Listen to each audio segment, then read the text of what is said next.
Welcome to another live episode of the Modern Lending Podcast. Today, though, man, if you stayed in tune for what we're doing in season 2, we just hit 4 episodes back to back to back on personal brand building.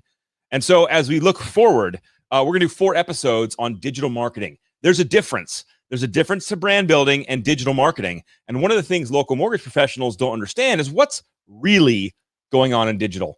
A lot of you agree with me that the top of the sales cycle has become the internet. And man, we got to figure out what the big guys are doing and how that impacts you and what you need to be aware of. So I'm bringing on a killer guest, Edgett, who was currently is the 5-year CEO at the gig agency. But before that, this guy literally was one of the pioneers of creating digital marketing strategy. I mean, he worked as the senior director for online marketing and digital strategy for Experian for 5 years and done a ton of stuff. And if you've ever heard of freecreditreport.com, and this is the man behind the magic. So let's kick it off with Alan and get going on what really is happening in digital marketing. With the real world.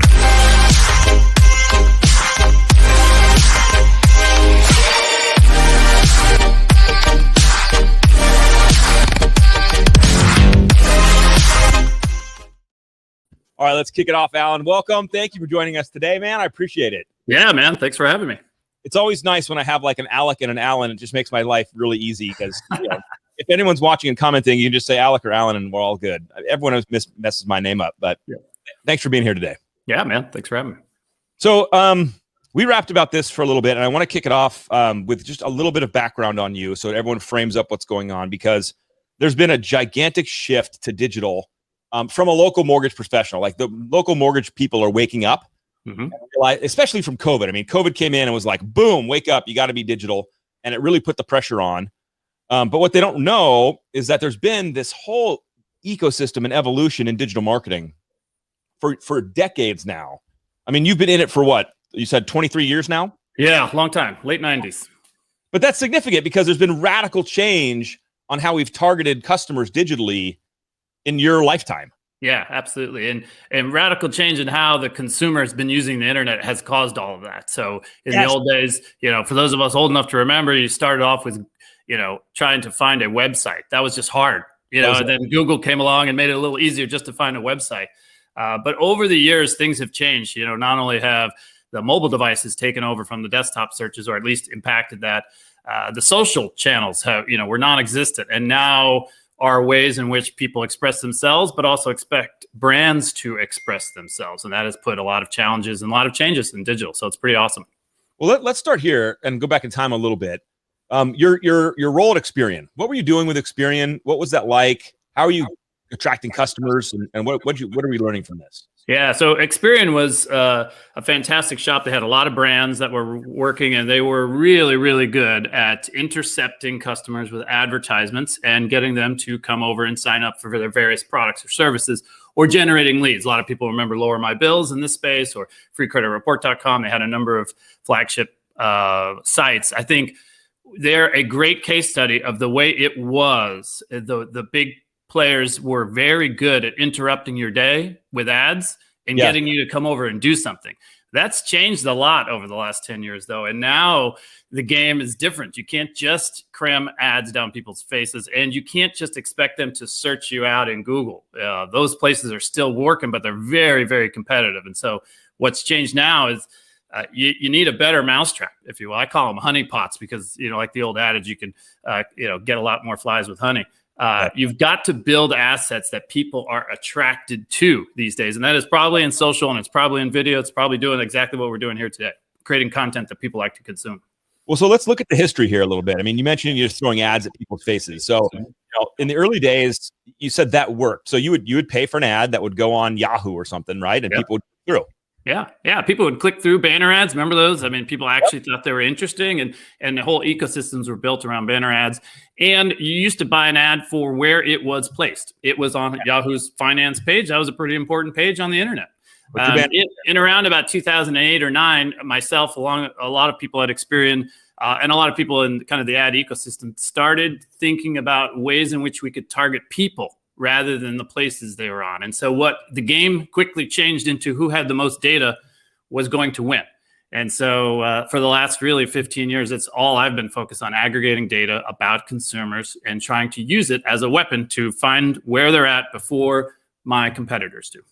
So I want to just recap that because you said it quickly and you're experienced in it. But for the layperson, you mentioned placing an ad on Yahoo's finance page was a great strategy. That was a place you would put targeted marketing there. People that would go there were hopefully your audience. You were thinking they're my audience, so put an ad there.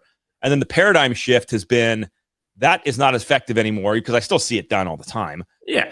But now it's how do I actually find my target audience in the wild, so to speak? Right. And the key shift there to understand is how has that consumer changed their behavior? All of us used to open up our desktops, primarily at work, and Yahoo would load first, or MSNBC, or pick your page. But today, what do? We wake up in the morning, we grab this device right by our bed. We shouldn't, but we do it. And we check our Twitter stream. We check our Instagram feed. We check our socials. We see what our friends in our community are telling us is important for that day. That's totally different. And so we, as brand marketers and as local folks, we need to be participating in that stream of information. And I use that word on purpose. I view the internet as a river.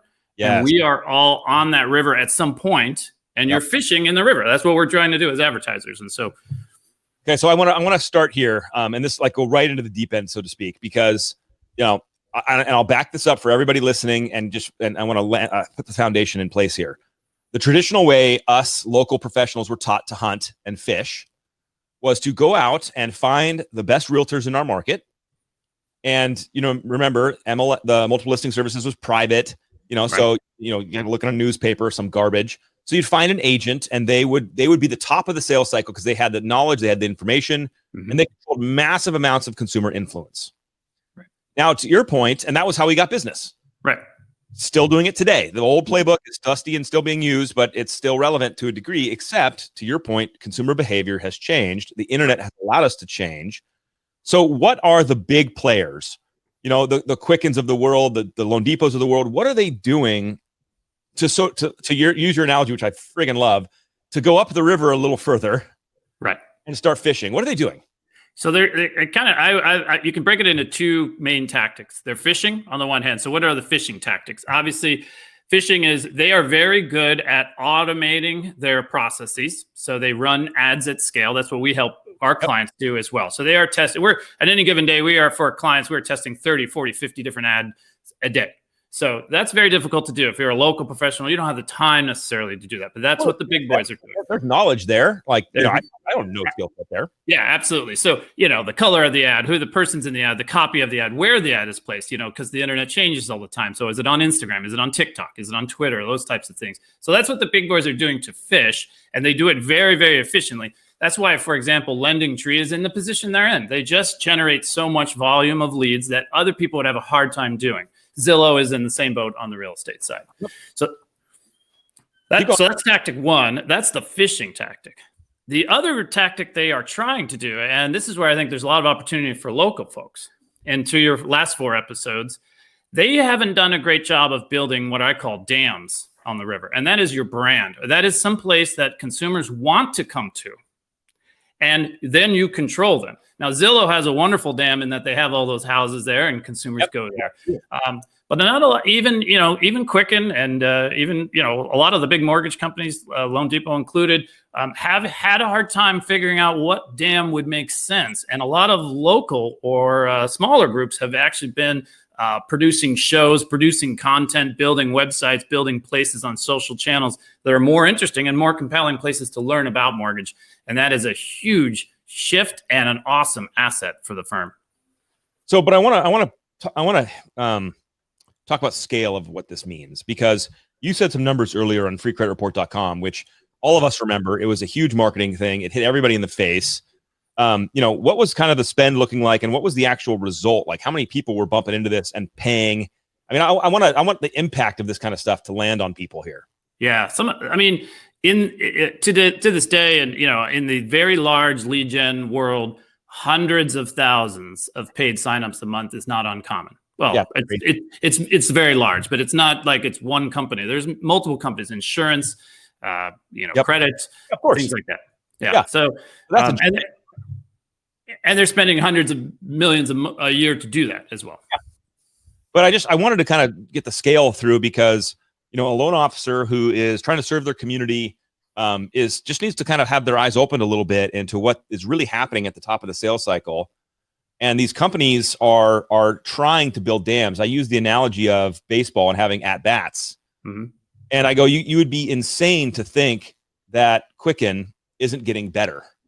Oh, that's stupid. And because they've been doing this for a long time now, and every time they get at bats, they get stronger. They learn different techniques. Their salespeople get better. The same thing I say with Zillow all the time. Everyone's like, "Oh, their mortgage company's bumbling around," and I'm like, "They're getting at bats, mm-hmm.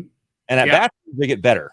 Yeah, one of the powerful things about once you build a dam, like Zillow has done, is even if you're not very good at monetizing that dam or fishing off that dam, for now, you can get better and improve because you control that traffic. And so controlling your own brand, controlling your own traffic, if you can, is the most important thing you can do. And otherwise, you're going to be dependent upon the lending trees of the world, the Zillows of the world to generate your traffic.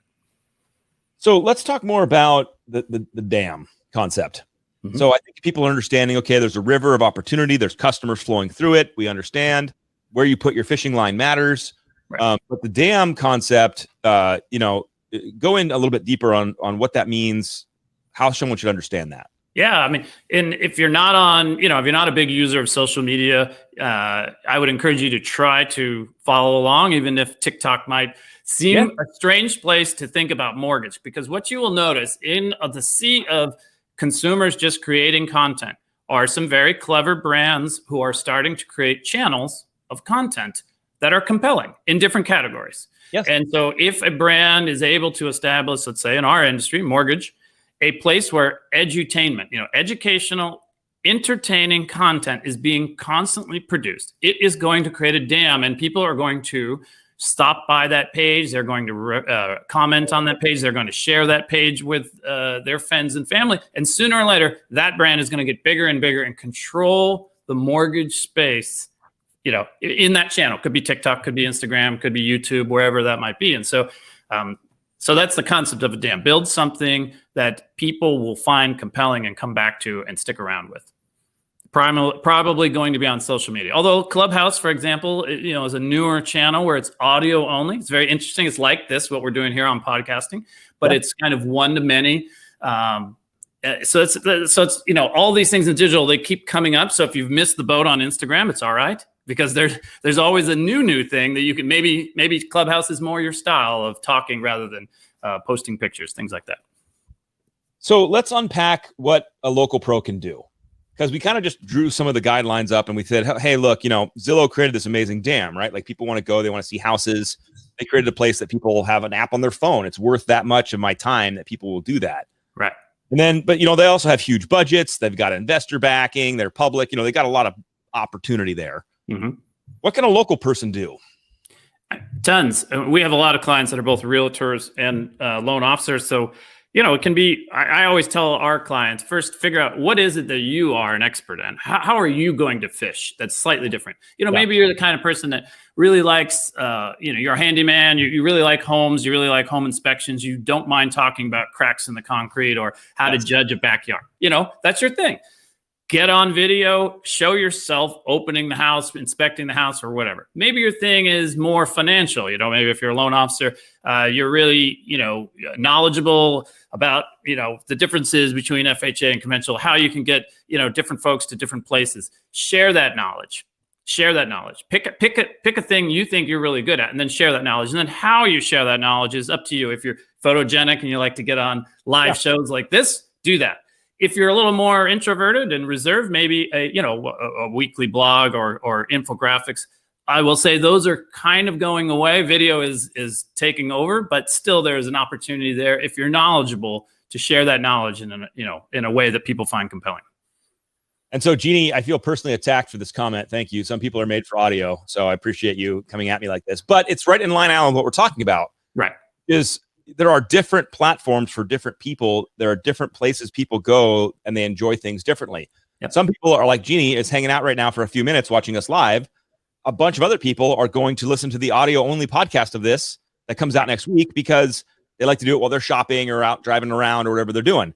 Right. So these different places are where people are hanging out where they want to hang out. Mm-hmm. And to your point, if it's audio centric, if it's written word centric, Right. if video centric, they have all these places to go. And so I think you're right, and I'll echo it. Local pros need to figure out what they enjoy doing and play there. Right. And then I would add to that, if you feel like you're the type of person that maybe doesn't have the skills or the time, there's a whole new emerging industry, which you've heard the word. As soon as I say the word, everyone's going to roll their eyes and think it's just for fashion. But the notion that there's this creator economy going on where influential people, so we call them influencers in the digital space, they're producing content already for you. So if you feel like you can't do that, you're not going to do live shows, it's not your cup of tea, you can align yourself with people who are doing that. And, if it's a realtor and you're a loan officer, you could work in tandem. You can promote their stuff. They can promote your stuff, vice versa. So there are ways to get your name and brand out there, even if you don't like to produce content. I love that, Alan, and I'll add a little flavor to it because I would joke all the time that if back in 2004, 2005, when really the real estate community was the game, there was no social media like this. And I had loan officers all the time would tell me, "Hey, I'm not going to go after realtors. It's not my thing." And they would go off ancillary, like divorce attorneys, financial planners, and I'd be like, "That's fine. Those people definitely can refer you customers, but that's not the biggest river." Right. That's not where the actual action's flowing. That's a trickle. Right. So you'll never really hit it. And now I actually feel the same way about social media, video. This is the biggest river right now. And if you refuse to play in it, I like your comment. Go partner with somebody that is. Mm-hmm. But I also would encourage people that are listening to this that it's a skill set, just like anything else. And you don't need to be super charismatic. I know tons of comedians that are dry as a piece of bark. Right. And yet they're super famous because their style lands for a lot of people. Yeah, absolutely. And I would add to that, it doesn't even have to be super high quality. If you're thinking, like a television show, a lot of what actually resonates on the internet is authentic and transparent content. So, we're all working from home right now. People have dogs barking and kids coming into the rooms and things like that. You don't need to be afraid of all of that either, because again, we would assume everyone listening here, we're all professionals, right? We all know something about our industry. We all have a particular point of view. We've been in this business quite a while. Share your point of view. People will appreciate that. You can even just do it via comments. So we have this podcast, I think earlier this week, you guys posted it on LinkedIn, right? And you can make comments against other people's content. So if you have a realtor group that you're friendly with and you notice they make great videos, go comment on those videos. Give them props, say something educational. You'll get traffic as a result. So let's kind of go this direction for a little bit here. Let's say that we've got loan officers who understand this or hearing this, who are starting to make content consistently. But in my opinion, some of that's lining up with like a brand play. They're building some face recognition. They're building some brand recognition with their own brand with consumers. But now you get the infamous, well, should I boost my post? Right. I mean, no, this is like, because you start playing and then that's the question. Millions of times, should I boost my post? Because now they're trying to say, well, should I start actually digitally marketing, like paying money, investing money?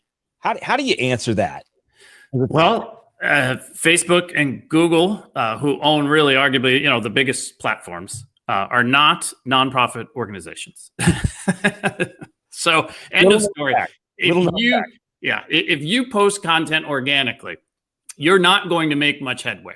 It just won't happen because they want you to spend money. So you do need to invest in the platform. Now, you need to be thoughtful, obviously, but you absolutely need to boost, or there are other tactics, even taking your content and turning it into advertisements, which is a slight nuance, but it's an important nuance because you can do more with ads than you can do with boosting. But you definitely need to invest in your brand building on the paid side. You can complement that with hard work. And like I said, going out and commenting on other people's content will drive traffic back to your social channels. So that is free, but a lot of time and effort. But ultimately, paid advertising is why Facebook and Google are so big. They collect that as a toll, and you need to pay it. So how do you coach somebody through like the basics of this? What to start looking at? How to understand this? Because, like let's take a loan officer who's licensed in California. Mm-hmm. They don't want to boost in Texas. They can't even do loans in Texas. Right. So maybe not pushing the button is so effective. How do you just generally, on a very high level, what do you tell somebody? Yeah, well, so all advertising can be targeted, all advertising. And so you can narrow down your targeting, whether it's by geographic area. You can even get so close as to, some of the tricks of the trade. We monitor people who, for example, everyone who goes into a Home Depot. We have data on everyone who goes into a Home Depot every day. True Value, Lowe's, all of the hardware stores. We find that very interesting signal because people who are going into Home Depot and who are homeowners, we like for obvious reasons. Hold on, because you said something that just is too impactful. How do you know people are going into Home Depot? So within the ad tech world, there is a whole lot of data about people. And among the many data sets, and this is always changing. In fact, it's going to have a big change coming up when Apple does their iOS 14 and release here shortly. However, up to now, it has been available to us a mobile device ID. And when your phone calls out to the internet, when you're in Home Depot, it picks up and sends out a signal of its device. And we pick that up, and various partners we use to get that data. So that's one way you can do things, so targeting. So it doesn't even have to be in your hometown. It could literally be in a very tight radius right around an elementary school. Say that you serve as a realtor or a loan officer, a very small community. You want to target just that community. You can get very niche in how you target. See, but this is where everybody now the conspiracy theorists come out and like, oh, you're tracking me, you're using cell phones to track me, and how do I turn that off? But they're not paying attention to these macro trends. Like a normal loan officer has to understand this is what's available to the world out there. Correct. Yeah. Now, and to your point, I mean, that is what LendingTree's doing. That's what Quicken's doing. That is what the big players are doing. And as we talked about before, if they're doing that, they're going to reach your consumer before you are. And so you need to at least be aware of it if you don't want to try to compete against it. Well, yeah. I mean, this is what I was really wanting to talk about today is you really have to be aware of it. You really have to. Understand it's not a good strategy for success. Right. Pretending like it's not happening is not a good strategy. I mean, I'll ask people, Ellen, and you might find this interesting, like loan officers in our new hire orientation, how many times do they get referred a customer from their agent? And then all of a sudden, how many, as a percentage, how many of their customers already have a rate quote or a prequal? Mm-hmm. So like, they come down, they get the realtor, they get referred to Alec, and I talk to them, and then all of a sudden they are as a percentage. And most people are like, it's high. It's like 80%, 90%. And then there's those several loan officers who are like, it's a zero, never happens. And I'm sitting here like, you didn't even get a chance to talk to the customer. That's what happened. Right. Yeah. Yeah. I mean, between, some of the major trends we've talked about here today, targeting is one of them. Automation is another. And the big boys, between the time that consumer met that realtor and that realtor referred them to you, let's say a couple of days have gone by. That is an eternity on the internet. If you've given a guy like me signal that you're interested in a mortgage, within seconds, literally seconds, we are already running ads on Facebook to that person saying you should click here and come talk to us. We are running probably if they've given us any data, like they've come over and actually put in their name and email, they have gotten us SMS text, they have gotten a voicemail, they have gotten an email that will get a series. They've gotten ads run to them in every channel that they're on. So within minutes, they're back on Facebook or Instagram. We're running ads to them. So that's what's happening in the deep battle. And so if you're just waiting around to call them in, say 8 hours after you get done working all day, closing loans, which is the typical life, we've probably hit your consumer, maybe 10 or 15 times that day.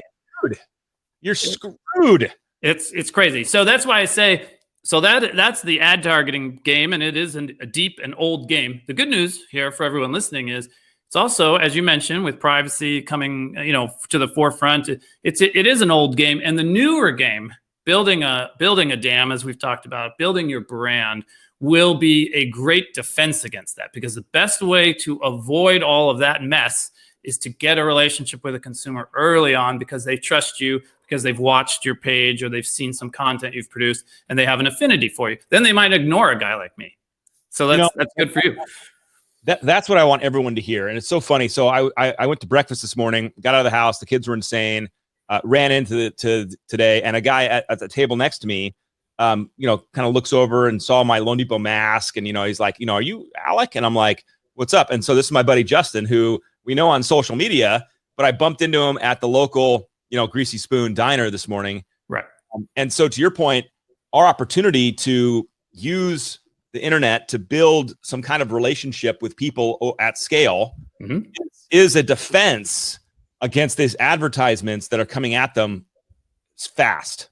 Absolutely. In fact, so you just mentioned Justin. He just put a comment in your podcast. He's now on my radar. Potentially, our mesh comes together where my social network now meets his social network. So together, we're stronger. My listeners, my followers trust him more. Yep. His trust me more. So we've built more trust. So when an ad from Quicken, say, just pops into the stream, maybe our folks are less likely to click it because they think the three of us or the four of us who've built a little ecosystem, are more trustworthy. So that's absolutely. I mean, this is what I want people to take away from today's podcast is to wake up, to realize what's happening. I mean, Alan's basically telling you that these advertisers like him know everything about you, what you're doing, when to hit you, when to say, like, this person is in a buy cycle, like right now, hit them on every, that's why those, we know in a microcosm, like we've seen the retargeting ads, right? Like I mentioned, like, sandals, and then like the next day there's like sandals on every ad hitting me in the face.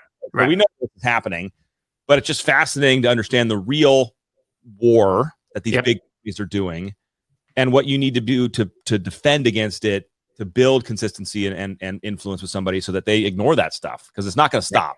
Right. Yeah, that's not going to stop. And but the good news is, the trend is your friend there, because I think the world is moving to a more social place, a more transparent place. The consumers are looking for, and this is the other thing that I think a lot of B2B people or folks that maybe aren't so passionate about consumer advertising don't recognize, is the consumer is getting trained every day. Every day they're on Target. Every day they're at Amazon. I mean, right now, right, if you and I hit an order, or if we were on our Instagram feed, in our feed, those ads for sandals, you click on it, PayPal would pop up and say, you want to pay for this? If you hit one button, Amazon would deliver those sandals maybe that day. Yep. So that's your experience as a consumer. Fast, perfectly executed, great brands. And then they come over to, a real estate site or a loan officer site, and you don't get back to them for 8 hours. I mean, 2 days maybe. Alan, to echo what you said earlier, if they go to a lending tree or to a Zillow, everyone knows about it. Yeah. So they get referred to me. That's great, but everyone else knows too, and they're all coming after them. Yeah, 15 different referrals, and they've gotten 45 phone calls in the first 30 seconds. I mean, no, I don't want to pick on anyone in particular, but the very large mortgage company you mentioned, I actually did a test with them, and they changed the gender of the person leaving the voicemail back and forth between a woman and a man to determine whether or not women or men leaving messages work better with your leads. I mean, that's very sophisticated, and you're not going to compete with that kind of thing.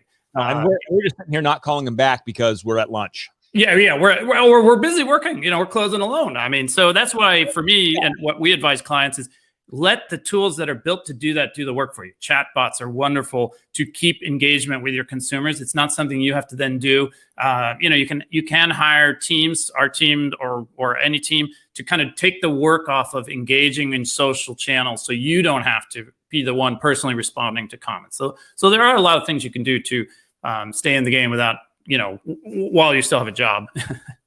Well, so let me ask you this too. What are you working on right now that you're excited about? Like, what are the trends you're seeing? What are you like? Yes, this is what I'm pumped to play in this space right now. What's going on currently? Yeah, I think the two biggest trends I see, chatbots are getting very interesting because of their connective tissue. They can do so much now. We can answer not only questions that the consumer has, but we can trigger various automations in the ecosystem. So we can send signals over to your CRM. We can even, send links out for the 1003 attached. We can leave voicemails. So we can do all that. So the automation part of the business is really getting to the level where one person can seem like they're a 10-person staff. And that's nice. That's very exciting.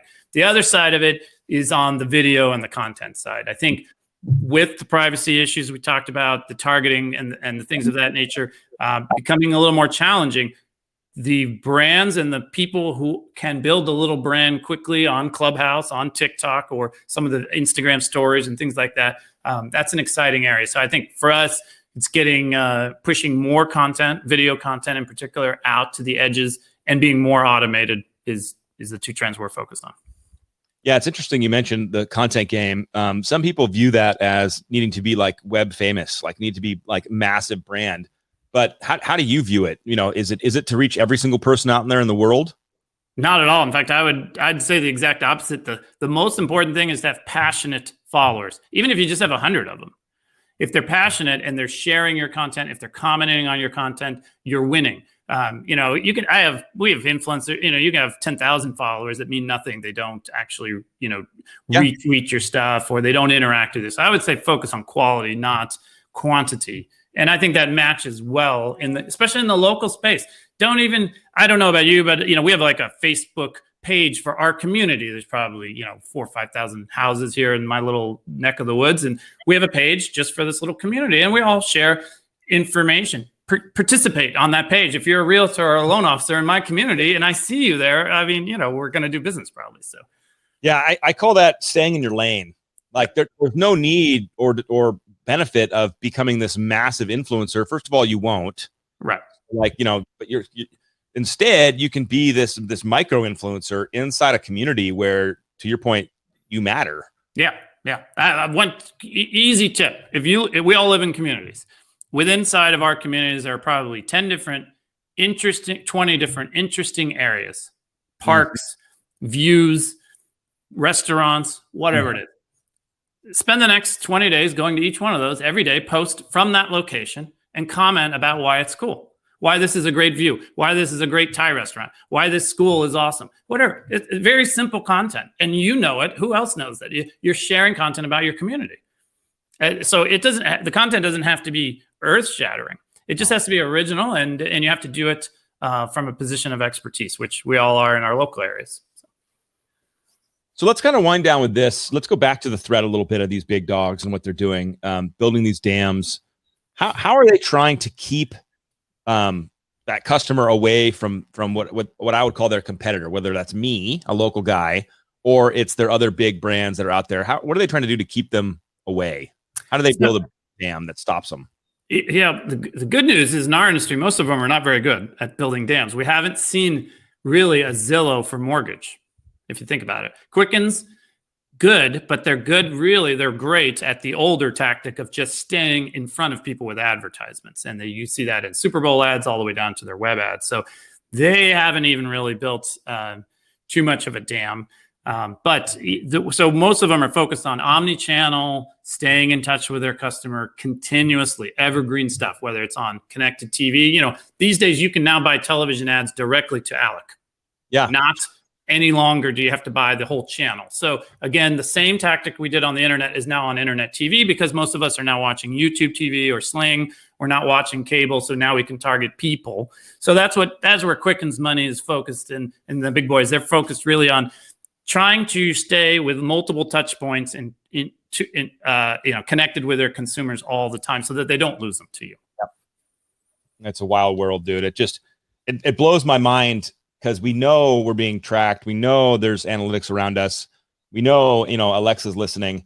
And yet it's fascinating to watch it break down like this. It's adding urgency to me. Mm-hmm. I'm not even originating anymore actively these days, but urgency of like that lead, that speed to lead. Because if you got a lead from a realtor, chances are the whole world already knows this person's buying a mortgage. Oh, certainly. If the lead came through the big engines like Tree or Zillow, I mean that's game over. As you know, with the call center shops that are in the thousands of people, their speed to call is insane, and you don't want to play in that space. What you want to do, we actually work with a lot of branch offices and smaller shops, is you want to originate your own, just like you do with your realtors, and they're still a wonderful source of leads. But I would just encourage you to digitally work with them. Don't just meet them at the coffee shop, but follow all of their pages, or maybe recommend that you do joint content together. So there's a lot of things you can do with your realtor network as it is, helps them help you. But it also starts to build that dam up. But you've got to get with shows like this or with content that you produce, you've got to get something out to the consumer before they get into that big meat grinder, because otherwise it is a big battle that you're not going to win on. So if a loan officer is sitting down in front of you and they're just figuring this game out, like they've whether they're brand new or they're traditional and they've had years of experience, but they're now waking up, how do you tell them to start?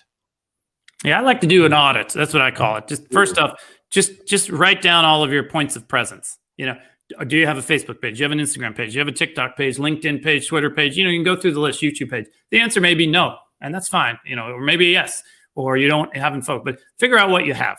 Figure out and think about if a consumer were to interact with any of those points of presence, would you know about it?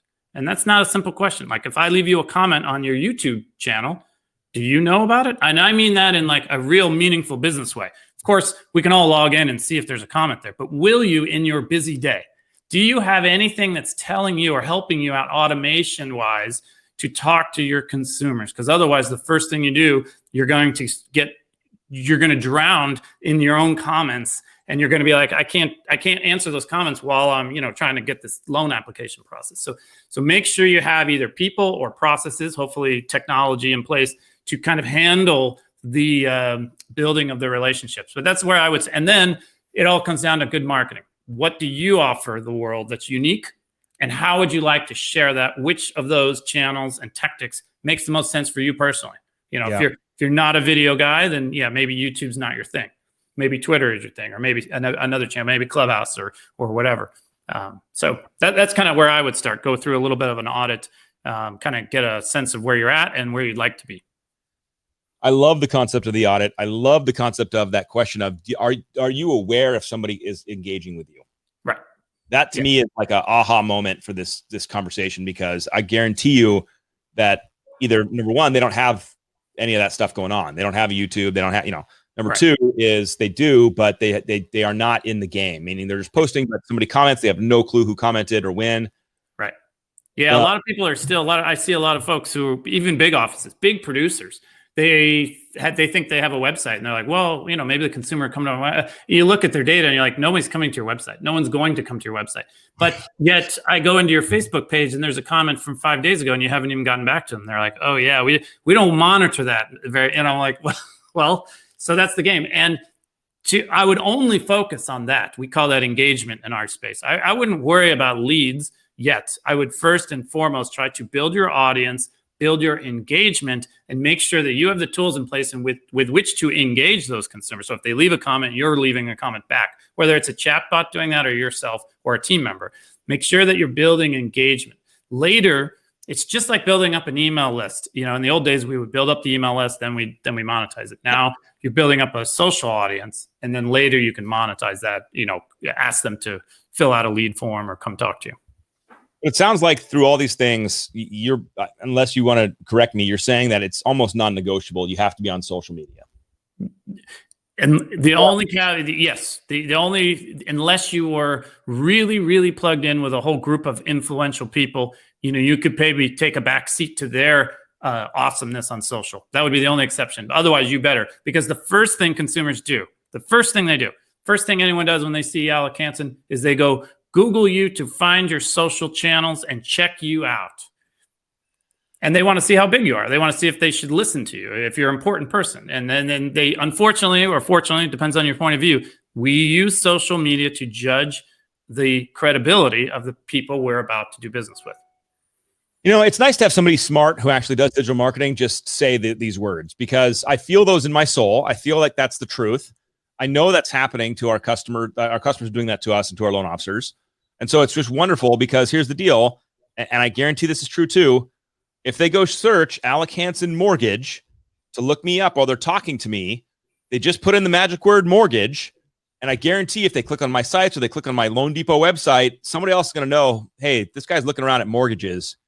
And then the agency is kicking up behind it and going after this guy. Right.